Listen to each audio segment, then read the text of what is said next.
Ready? প্রিয় শিক্ষার্থীবৃন্দ, সবাই কেমন আছো? আশা করি সবাই ভালো আছো। আজকে আমরা সপ্তম শ্রেণীর 3 অধ্যায়ের একটি অঙ্ক নিয়ে এসেছি। চলো আমরা অঙ্কটি দেখি। অঙ্কটি হচ্ছে, একজন শিক্ষক 60.60 টাকা ডর্জন দরে 722.15 টাকার কমলা কিনে 13 জন শিক্ষার্থীর মধ্যে সমানভাবে ভাগ করে দিলেন। যদি শ্রেণীতে 2 জন শিক্ষার্থী কম থাকতো তবে প্রত্যেক শিক্ষার্থী কয়টি করে কমলা পাবে? তো তিনি যে কমলাগুলো কিনছেন তিনি হচ্ছে 13 জন শিক্ষার্থীর মধ্যে সমানভাবে ভাগ করে দিলেন এবং প্রশ্ন পরবর্তীতে আছে, যদি ওই শ্রেণীতে 2 জন শিক্ষার্থী কম থাকতো তো তারা কয়টি করে কমলা ভাগে পেত। তো যেহেতু এখানে ডর্জনের কথা বলছে, অতএব আমরা আগে ডর্জনটা বের করব। চলো আমরা অঙ্কটি করি। আমরা জানি কি জানি আমরা জানি এক ডর্জন সমান কয়টি? 12টি। কয়টি? 12টি। শিক্ষক কত টাকা ডর্জন দরে কমলা কিনেছেন? শিক্ষক কি লিখবো আমরা? শিক্ষক 60.60 টাকা কমলা কিনলেন। কি কিনলেন? কমলা কিনলেন। কয়টি কমলা কিনলেন?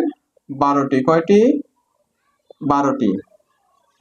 অতএব শিক্ষক কি লিখবো আমরা? শিক্ষক 1 টাকায় কমলা কিনলেন কয়টি? 12 বাই কত আমাদের?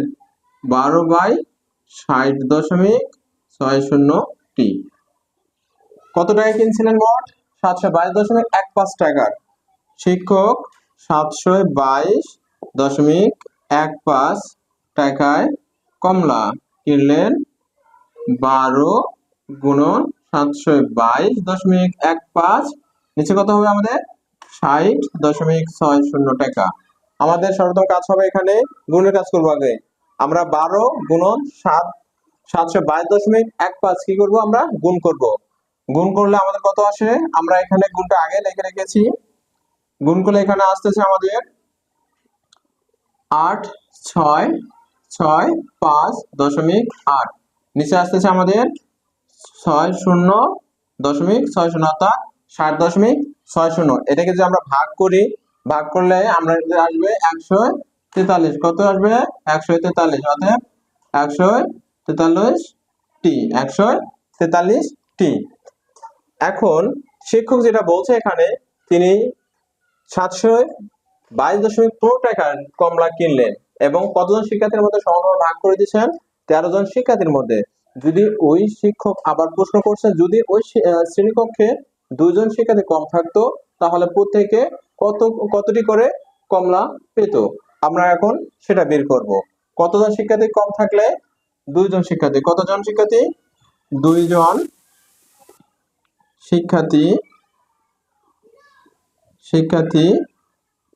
কম থাকলে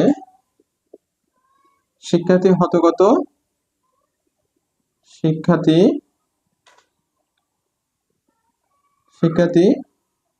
হতো মোট শিক্ষার্থী কত আমাদের? মোট শিক্ষার্থী হচ্ছে আমাদের 13 জন। কতজন? 13 জন। 13 সঙ্গে আমরা কত বিয়োগ করব? 2 বিয়োগ করব। তাহলে বিয়োগ করলে আমাদের কত আসে? বিয়োগ করলে আসছে 13 থেকে যদি আমি 2 বিয়োগ করি, 3 থেকে 2 বাদ দিলে কত? 1। এই 1 এর নিচে কোনো কিছু নাই, একই অর্থাৎ 11 জন। কয়জন থাকে? 11 জন। আমাদের শ্রেণীকক্ষে মোট শিক্ষার্থী ছিল 13 জন। এর মধ্যে হচ্ছে যদি শিক্ষার্থী 2 জন কম থাকতো তাহলে আমাদের কতজন শিক্ষার্থী হতো? আমাদের শিক্ষার্থী হতো 11 জন। এখন আমাদের কমলা কতটি আছে? 143টি। তো আমরা এখন লিখবো 11 জন শিক্ষার্থী কমলা পেত কয়টি? 143টি। 11 জন শিক্ষার্থী পেত 11 জন শিক্ষার্থী পেত কয়টি কমলা? 143টি কমলা। কয়টি কমলা? 143টি কমলা। অতএব একজন শিক্ষার্থী পেত 143/11। এটাকে যদি আমরা ভাগ করি, ভাগ করলে আসবে আমাদের কত?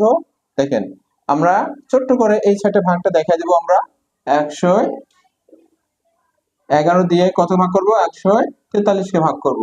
11 কে কত? 11 বিয়োগ করব আমরা 4 থেকে 1 বাদ দিলে 3, 1 1 বিয়োগ করলে কি হয়? শূন্য আমরা দিব না।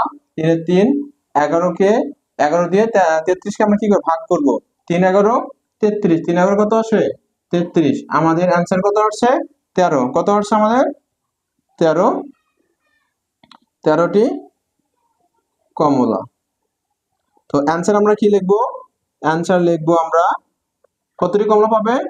প্রত্যেক শিক্ষার্থী পাবে 13টি কমলা। কতটি পাবে? 13টি কমলা। প্রিয় শিক্ষার্থীবৃন্দু, আমাদের এই অঙ্কটি চেয়েছিল প্রতিটি শ্রেণীকক্ষে একটি শ্রেণীকক্ষে 13 জন শিক্ষার্থী ছিল, তারা হচ্ছে সমান ভাগে ভাগ করে দেওয়ার ফলে সে কতটি করে কমলা পেয়েছে? 143টি। এখন বলছে শ্রেণীকক্ষে 2 জন শিক্ষার্থী কম থাকলে সে কমলা কতটি করে পেত? আমরা লিখছি যে 2 জন শিক্ষার্থী কম থাকলে শিক্ষার্থী হতে কত? আমাদের মোট শিক্ষার্থী 13, 13 থেকে আমরা 2 বিয়োগ করছি, কত আসছে? 11 জন। 11 জন শিক্ষার্থী পেত 143টি কমলা, অর্থাৎ একজন শিক্ষার্থী পাবে কত?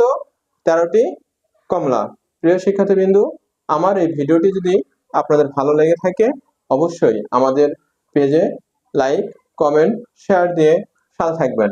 এবং এই অঙ্কের মধ্যে যদি কোনো বুঝতে কোনো রকম সমস্যা হয়ে থাকে অবশ্যই কমেন্ট বক্সে কমেন্ট করে জানাবেন। ধন্যবাদ প্রিয় শিক্ষার্থীবৃন্দু।